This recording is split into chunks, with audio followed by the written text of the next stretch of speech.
तक इस बात के लिए तो जो एग्रो इंडस्ट्रीज के लिए जाना चाहता है, प्रमोशन के लिए जाना चाहता है, वेयर हाउसेस के लिए जाना चाहता है, उनके लिए तो राजस्थान सरकार ने इतना प्रोविज़न किया है कि उनको 50% पे तो ज़मीन मिलेगी। उनको जो है लैंड यूज़ के चार्जेस नहीं लिए जाएंगे, भवन निर्माण के कार्य चार्जेस नहीं लिए जाएंगे, लीज मनी जो है माफ़ कर दी गई। ये सारी की सारी प्रोविज़न किसने की? भारत सरकार ने नहीं की, राजस्थान सरकार ने की है कृषक के लिए। अब सवाल ये है कि इस डेफिनेशन में ये लोग आ गए, इन लोगों को आ गए तो भी कोई ये नहीं है कि साहब इनको पैसा नहीं दिया जाएगा। 25% तो फिर भी दे रहे हैं उनको। एक इंजीनियर है, अब वो इंजीनियर जो है क्या नाम है, इंजीनियरिंग तो वहाँ से भी पैसा कमा रहा है। एक पेंशनर है, वो पेंशनर भी ले रहा है। भारत सरकार ने तो चतुर्श्रेणी की कर्मचारी के लिए भी लिख दिया था कि लेकिन चतुर्श्रेणी कर्मचारी को हमने नहीं लिया इसमें।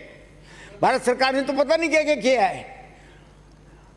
तो मेरा निवेदन ये है कि अगर फिर भी आप ये समझते हैं, हाउस ये समझता है कि साहब इस पर पुनर्विचार किया जाए, हम तो पुनर्विचार करने की कोई दिक्कत नहीं है, कोई दिक्कत नहीं, कोई दिक्कत नहीं।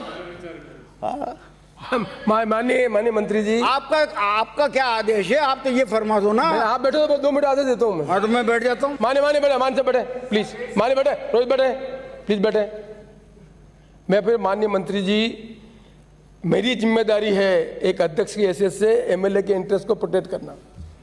मेरी जिम्मेदारी है एमएलए को प्रोटेक्ट तो नहीं हो रहे तो उनके लिए आपको सरकार को डायरेक्शन देना। मैं फिर आपसे निवेदन किया है, कृषक की परिभाषा सब्जेक्ट टू कृषि सम्मान निधि के लिए उन्होंने की है, जनरल कृषक को डिप्राइव नहीं किया। भारत सरकार ने एक पर्टिकुलर योजना का लाभ देने के लिए कृषक कौन कौन है उनको डिफाइन किया, सबको कृषक को डिफाइन नहीं किया। मेरा आपसे निवेदन है, सरकार को मैं निर्देश देना चाहता हूं, सरकार को मैं निर्देश देना चाहता हूं कि सरकार कृषक की ये परिभाषा जो कृषि सम्मान योजना को इसके बराबर मानिए, इसको डिलीट करे और जो भी राजस्थान में जिस तरह के जो आदमी है उनको 50% सब्सिडी दूसरी तरह की मिल रही है, वैसी सब्सिडी सबको मिलनी चाहिए।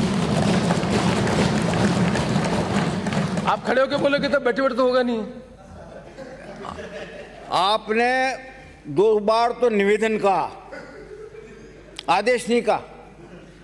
आखिर में जब आपने मेरी तरफ देखा तब जाकर के आदेश का। अब आदेश का तो आदेश मान लेंगे आपका। मैंने इसलिए नहीं कहा कि मैं आपकी सीनियरिटी का सम्मान कर रहा था, बाकी पहले आदेश दे सकता था। चर्चा समाप्त हुई।